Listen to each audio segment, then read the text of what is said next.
అదే RTV app వార్తల్ని క్షణాల్లో చదివే అవకాశం ఉంటుంది. ఒక న్యూస్ పేపర్, ఒక టెలివిజన్ ఛానల్ మీ చేతుల్లో ఎప్పుడూ ఉంటాయి. వరద ప్రాంతాల్లో ఉన్నటువంటి వరద బాధితులను ఆదుకునేందుకు పెద్ద ఎత్తున స్వచ్ఛంద సంస్థలు, ప్రభుత్వము, అధికార యంత్రాంగము గత 6 రోజుల నుంచి పెద్ద ఎత్తున సహాయక చర్యలు చేస్తూ ఉన్నారు. ఎక్కడికెక్కడ స్వచ్ఛంద సంస్థలతో పాటు విద్యార్థి సంఘ నాయకులు కూడా ఇన్వాల్వ్మెంట్ అయ్యి పూర్తిగా క్లీనింగ్ కార్యక్రమాల్లో భాగస్వామ్యం అవుతున్నారు. వరద ప్రభావిత ప్రాంతాల్లో తిరుగుతూ ఎక్కడికెక్కడ ఆహార పొట్లాలతో పాటు వాళ్ళకి కావాల్సినటువంటి నిత్యావసర సరుకులు అందించేటువంటి ప్రక్రియ అయితే కొనసాగుతుంది. మనతో మాట్లాడడానికి విద్యార్థి సంఘం నాయకులు ఉన్నారు. చెప్పండి, ఎలాంటి సిచ్యువేషన్ ఉంది, మీరు ఏ ప్రాంతాల్లో? నిన్నటి నుంచి విజయవాడ వరద ప్రాంతాలకు సంబంధించి సింగనగర్ ప్రాంతం అంతా తిరుగుతున్నాం. రాష్ట్ర ప్రభుత్వం ప్రజలకు కానివ్వండి అన్ని నిత్యావసర సరుకులు అన్నీ అందిస్తున్నామని చెప్తున్నారు. అదంతా అందించేది మాత్రం మెయిన్ రోడ్ల వరకు, ఎక్కడైతే వాటర్ లేదో అక్కడే అందిస్తున్నారు. మెయిన్గా లోతట్టు ప్రాంతాల్లో ప్రజలకు ఏమాత్రం సరుకులు కానివ్వండి, తినడానికి ఫుడ్ కానివ్వండి ఏది అందడం. అలాంటి పరిస్థితుల్లో ఎస్ఎఫ్ఐ, డివైఎఫ్ఐగా మేము కలిసి విద్యార్థులం ప్రతి ఇంటికి ఫుడ్ పంపిణీ కానివ్వండి, నిత్యావసర సరుకులు పంపిణీ కానీ చేస్తున్నాం. మీరు చెప్పండి, విద్యార్థి సంఘంగా ఇక్కడ ఉన్నటువంటి ప్రాంతాల్లో విద్యార్థుల పరిస్థితి ఎట్లుంది, ఆ కుటుంబాల్లో ఎలాంటి సిచ్యువేషన్? ఇప్పటికే విద్యార్థులు దాదాపుగా వారం నుంచి సెలవులు ఇస్తున్నారు తప్పితే విద్యార్థులకి ఇప్పుడు కొన్ని ప్రాంతాల్లో వరద తగ్గిన ప్రాంతాల్లో చాలా స్కూల్స్ అట్లే బురదమయంలో ఉన్నాయి.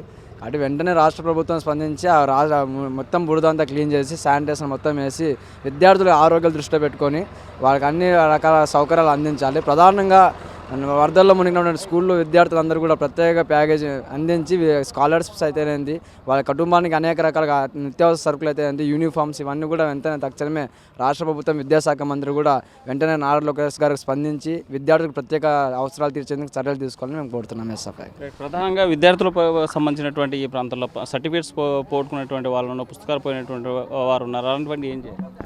ఇప్పటికైతే రాష్ట్ర ప్రభుత్వం తక్షణమే స్పందించాలి. అలాగే నారా లోకేష్ గారు కూడా విద్యాశాఖ మంత్రి స్పందించి ఎవరెవరు అయితే సర్టిఫికేట్లు పోయాయో, అలాగే ఇప్పుడు రోడ్డు పడినటువంటి విద్యార్థులందరూ కూడా ప్రత్యేక ప్యాకేజ్ ద్వారా వాళ్ళకి ఒక 25,000 రూపాయల స్కాలర్షిప్ ఇవ్వాలి. అలాగే ఆ విద్యార్థులందరూ కూడా 25 కేజీల రైసు, వాటితో పాటు వాళ్ళు పోగొట్టుకున్నటువంటి సర్టిఫికేట్లు ఏ యూనివర్సిటీలోనైనా స్కూళ్ళలోనైనా మళ్ళీ కూడా ఇచ్చే విధంగా చర్యలు చేపట్టాలి.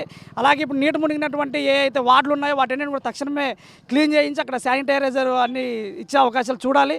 విద్యార్థులు చాలామంది అనారోగ్య పరిస్థితుల్లో పడ్డారు. కొంతమంది అయితే మిస్ అయిన పరిస్థితులు కూడా ఉన్నాయి చాలా వార్డుల్లో. వాళ్ళందరూ కూడా వెతికి తీసే పరిస్థితులు, లేదా ఎక్కడెక్కడైతే వాళ్ళు అనారోగ్యంతో ఉన్నారో వాళ్ళందరూ కూడా మెరుగైన వైద్యం అందించేలాగా చూడాలని చెప్పేసి కూడా ప్రభుత్వం డిమాండ్ చేస్తూ ఉన్నారు. హైయర్ ఎడ్యుకేషన్లో చాలామంది విద్యార్థులు ఫీజులు కట్టలేని పరిస్థితి వరద ప్రాంతంలో ఉంది. అటువంటి వారికి ఏం చెప్పదు? ఇప్పుడు యూనివర్సిటీలో అనేక మంది విద్యార్థులు ఇప్పుడే చుట్టుపక్కల గుంటూరు అయితే కృష్ణా జిల్లా అయితే అనేక యూనివర్సిటీలు కాలేజీలు ఉన్నాయి. దాదాపుగా అనేక మంది విద్యార్థులు సర్టిఫికేట్ కూడా చాలామంది ఇబ్బంది పడుతున్నారు.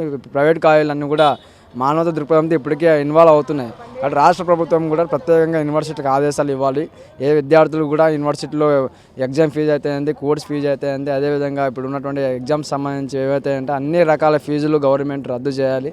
ఈ జిల్లాలో అందరి విద్యార్థికి అందరూ కూడా విద్యార్థికి ఫ్రీ ఎడ్యుకేషన్ ఇవ్వాలి. ప్రైవేట్ విద్యా సంస్థలు కూడా ఫీజులు తగ్గించాలని చెప్పేసి మేము ఎస్ఎఫ్ఐగా డిమాండ్ చేస్తున్నాం.